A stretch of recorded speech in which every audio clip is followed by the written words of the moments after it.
Assalamualaikum warahmatullahi wabarakatuh. Adik-adik, apa kabar semuanya? Semoga selalu dalam keadaan sehat ya.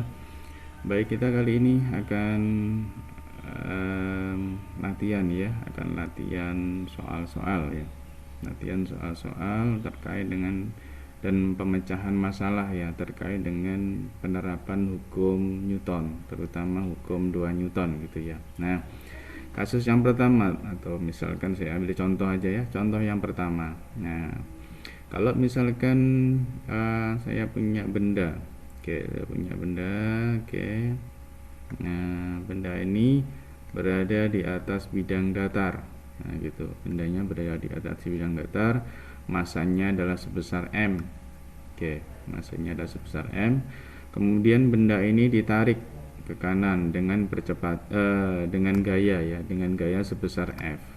Nah, sehingga benda ini bergerak dengan percepatan sebesar a gitu.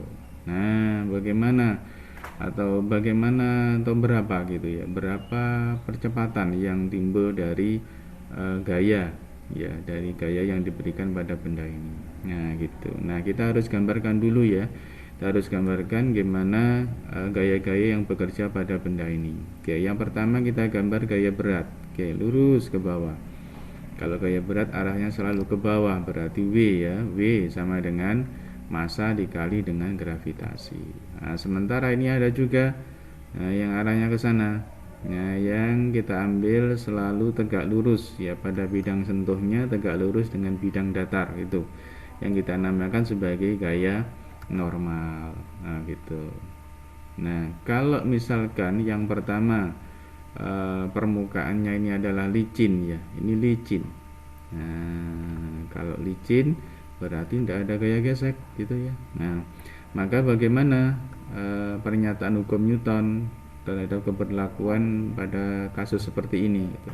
Nah, maka kita kembalikan pada sigma F ya, jumlah resultan gaya itu sama dengan M dikali dengan A gitu.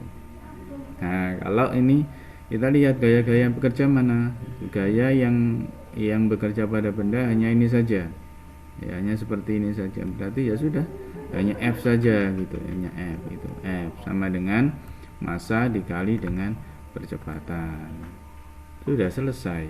Nah, kenapa sudah selesai? Karena tidak ada yang mengganggu geraknya ini, tidak ada yang mengurangi atau menghambat gerak benda, tidak ada yang menghambat gaya luar ini gitu, sehingga cukup sederhana. Nah, ini sudah selesai. Nah gitu.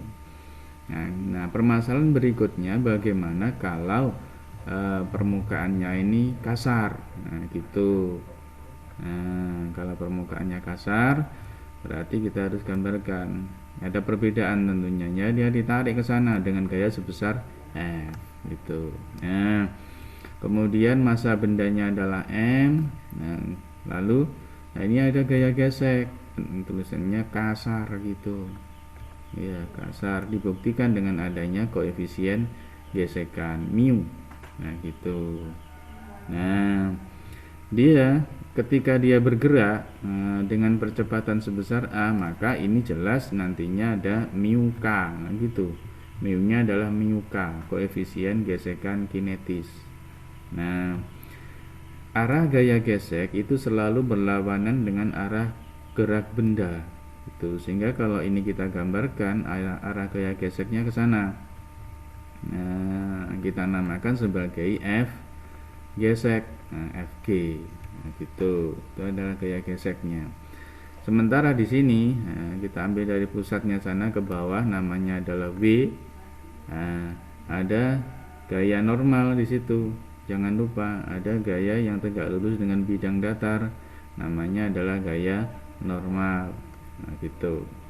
Maka dengan demikian hukum 2 Newton jadinya kayak gini, sigma F itu sama dengan M dikali dengan A itu. Nah, sekarang F ini tidak sendirian gitu ya, F nya ini sekarang ada temannya, ada yang menghambat gerak F ini. Siapa? Tidak lain adalah gaya gesek. Nah, berarti ini F yang ke kanan kita kurangi dengan gaya gesek, sama dengan massa dikali dengan percepatan itu. Nah, F kita turunkan lagi, gaya geseknya apa? Mu K. Nah, koefisien gesekan statisnya itu koefisien gesekan kinetisnya itu dikalikan dengan gaya normalnya sama dengan M dikali dengan A. Oke, kita teruskan, ini F mu K. Lah, N-nya sama dengan apa? Massa dikali dengan gravitasi sama dengan massa dikali dengan percepatannya. Ya, kayak gini rumusannya gitu. Nah, sehingga kalau misalkan nanti ditanya, lu berapa percepatan yang muncul ketika kasusnya kayak gini? Ya, tinggal tulis saja. Nah, ini pernya saya tulis duluan. Ini apa? F kita kurangi dengan mu K, massa dikali dengan gravitasi dibagi dengan M. Nah, ini adalah percepatan bendanya itu ya. Nah, berikutnya kasus kalau misalkan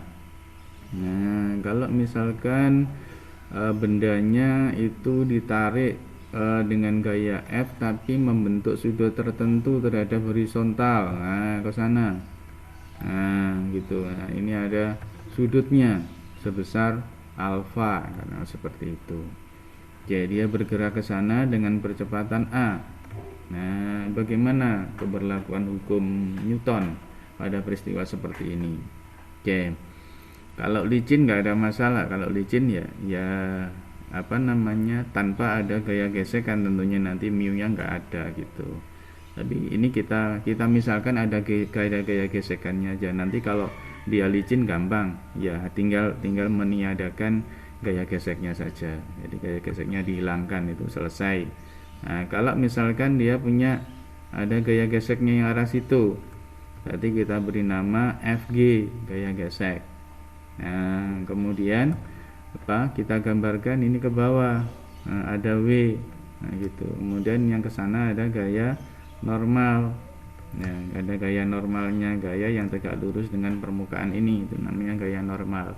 Nah, kalau ini arah gerak benda lurus ke kanan sana, maka gaya F ini harus kita uraikan pada komponen gayanya pada arah sumbu E gitu. Berarti ini harus diuraikan ke bawah. Nah, gitu. Yang ini kita namakan sebagai Fx. Nah, gitu. Ini Fx. Nah, ada FY yang arah sana, itu ada FY arah sana, ini adalah FY. Nah, namun komponen gaya pada arah sumbu Y ini otomatis kita tidak kita abaikan itu. Kenapa? Karena arah gerak bendanya ke kanan itu. Dia tidak naik kan? Dia tidak naik ke atas sana, enggak. Sehingga yang dipakai hanya Fx-nya ini gitu. Nah, sehingga rumusan hukum 2 Newton sigma F sama dengan M dikali dengan A. Nah, ini yang searah dengan gerak benda mana? Si Fx ini, bukan F ini, tetapi adalah Fx. Nah, kita kurangi gaya gesek, dikurangi F gesek sama dengan M dikali dengan A. Nah, Fx-nya ini harus kita uraikan. Nah, kita punya seperti ini.